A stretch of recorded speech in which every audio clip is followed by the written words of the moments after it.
a deeper faith.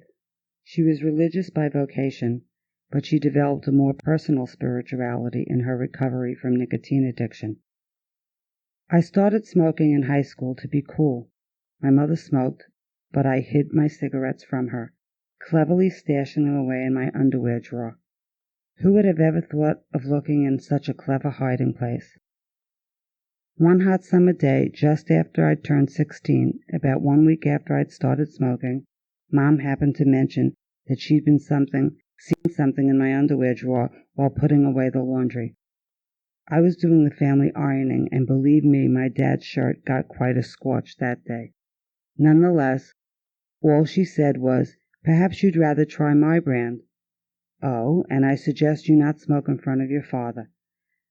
Dad was a rabid anti-smoker. One of the biggest fights of my adolescence was with him over my smoking.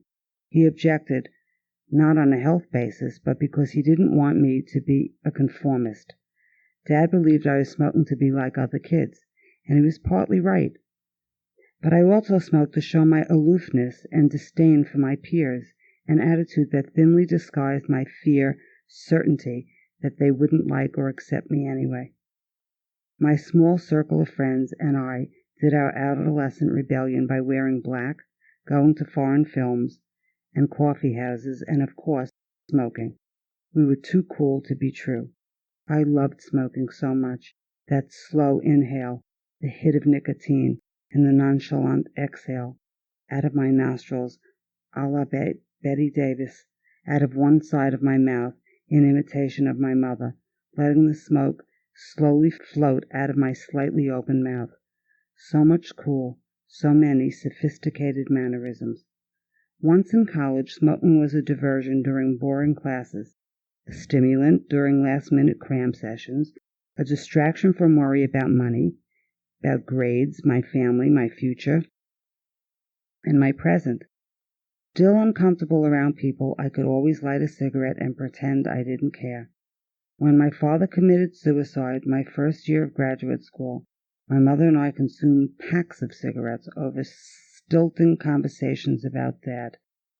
A few years later, during my mother's slow death from internal bleeding due to alcoholism, I was always able to step outside to have a cigarette when the feelings got too big. I quit several times during my late 20s. I had gotten fed up with the smell and the drag on my energy. Yet I always started again, usually saying to myself, the addict's favorite lie, "I'll just have this one." In my 30s, having been very active in my church for some time, I decided to study for ordination. While involved in seminary studies, I visited a local convent for a retreat and subsequently decided to test my vocation in the religious order while continuing to study for ordination. My novice guardian in the order was a closet smoker, so even though I had given up my apartment, my car, and much of my wardrobe, as well as my sex life, I never gave up smoking during the entire time I was a sister. My boss at the nearby hospital where I worked as a chaplain also was a smoker, so between my boss and my novice guardian, I was kept well supplied. Some of my happiest memories of that time are of huddling with Sister Blank on the back steps of the convent, sharing a smoke and swapping gossip while giggling like schoolgirls. The fact that my nun's habit reeked of smoke bothered me, so ultimately I gave up the habit, but not the cigarettes. I took the cigarettes habit right along with me, even increasing the amount of smoking because I had more free time in which to puff away. I developed new rituals of my own. I never smoked before conducting a service. I had been ordained before I left the convent. I always chewed gum before making a pastoral call on a patient, and washed my clerical collars frequently to remove the haze they acquired from the smoke. I lit up a cigarette every time my mind started to drift to how patients with lung cancer and emphysema died. When I came out as a lesbian and became involved in a long-term relationship, my lover was also a smoker. Of course, we shared a cigarette after making love. We smoked together over long, deep conversations. We smoked separately after a fight. Early in our relationship, we decided to quit together. Having a partner to quit with helped a great deal. Neither of us wanted to confess to the other we'd started again. Then came the eve of my 40th birthday. We were sitting cozily on the living room sofa, and I came up with a bright idea that I'd love to run down to the corner tobacco store, buy some really good European cigarettes, and enjoy them just for the occasion. That's all it took. Within a week, both of us were back to our standard consumption. My lover to her 3 packs a day. She could smoke on the job. Me to my 1 pack a day. We quit again a few years later, cold turkey, just like the first time. That lasted me for 5 years. The first thing I did when we split up was to buy a pack of cigarettes. It was like being a teenager all over again. Liberation. I barely felt the pain of breaking up from an 8-year relationship. In my free time, I hunkered down into my favorite easy chair in my new apartment, a stack of lesbian novels on one side of me, the phone, cigarettes, and my favorite ashtray on the other. My favorite ways to relax were to smoke while reading, while talking on the phone to friends, before and after a good meal. Of course, I often stayed up late to have just one more before bedtime and be overly tired the next day at work. By then, I was doing clinical supervision with pastoral care students at a local teaching hospital. I regularly stepped out onto the cafeteria balcony, regardless of the weather, to smoke before and after a supervisory session. If a student was also a smoker, we sat together in the fog or the blazing sun, out on the balcony, just so we could smoke during the session. Never once did I question how the smoke screen distanced us from one another, or how the rituals of smoking could and did distract us from addressing issues that made us uncomfortable. The day came, however, when my denial about the use and effects of smoking caught up with me. I have been using smoking to jack up my energy, while also blaming my smoking for my lack of energy. I have been working with the dying for 13 years and training others to care for the dying for 5 years. I was exhausted, depressed, and smoking more than ever. The doctors tentatively diagnosed me with chronic fatigue syndrome. I suspected otherwise. I decided I had to do whatever was necessary to regain my health, my energy. I was determined to quit smoking. Having been a member of Al-Anon and on and off for several years, I knew the power of the 12-step approach to recovery, and I knew there were Nicotine Anonymous meetings in my area.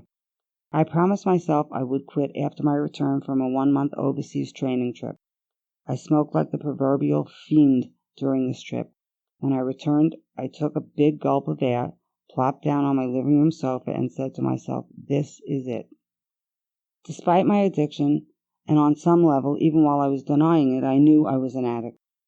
I had maintained some level of spiritual practice up to this point. I certainly was fairly sophisticated theologically, but this was a real crunch moment. I knew from my own history that I could no longer do my own quitting. I felt up against a wall this time. I could see it and feel it. It was big, tall, brick wall, unscalpable by my current abilities. I said in a small voice to something that felt very big and very far off, "I cannot do this alone. I don't even know that I can do it at all. I can't bear to see myself fail at quitting again. This is way bigger than I am. Whoever and whatever you are, I need your help. I cannot do this without you. And if I do this at all, it will be because you are doing it with me." That turned out to be one of the most clear and most powerful prayers I have ever uttered. Frequently thereafter I said an even simpler prayer, "Help," accompanied by a deep breath. I went to my first Nicotine Anonymous meeting the next evening. I didn't like anyone there. I knew more than everyone there.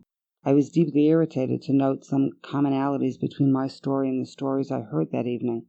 I was scared about saying my name, relieved to say I was an addict, and then felt terribly exposed and worried about what everyone thought of me. Nonetheless, I picked up the literature and was grateful when a veteran member offered me words of encouragement after the meeting. The piece of literature I turned to most often was The Serenity Prayer for Smokers. This gem of a pamphlet introduced me to an approach that was utterly novel to me, but that will not be new to anyone familiar with addiction recovery via the steps. The motto is "Accept the Craving." What a concept! The pamphlet and the people in my meetings also assured me that the craving would pass whether I smoked or not. Within a few days I found a meeting where I felt really at home. In fact, some of the people from this meeting are among my closest friends. This particular meeting was filled with the most outrageous humor and huge emotions. Anything was acceptable to share there. I came to count on this meeting, on the humor, the shared laughter, the rage and sorrow, as a center point in my recovery. It was in this meeting that I first began to address my career burnout, my theological shifts, the loneliness and lostness I had tried to bury beneath the clerical role. I began dating again without the cool of cigarettes. I presented a human self that had long been hidden by both the smoke and the clerical collar. I had a place to talk where I didn't have to be wise and informed. I could fumble and cry and make wisecracks. I got a sponsor. I worked the steps. I read the literature. I talked in meetings. I called people a lot. I changed much of my life. The recovery process enabled me to fall apart and to come together again as a much more fluid, connected, and interconnected self. It has supported a shift in my theology to do something that feels truly mine and has deepened my faith. It has given me a process for ongoing recovery and shown me how essential it is to live life in community and one step at a time. Do I miss smoking? Sure. In a vague way, once in a while. Would I trade in my smobriety for a smoke? Not on your life. H.P. Willing, one day at a time.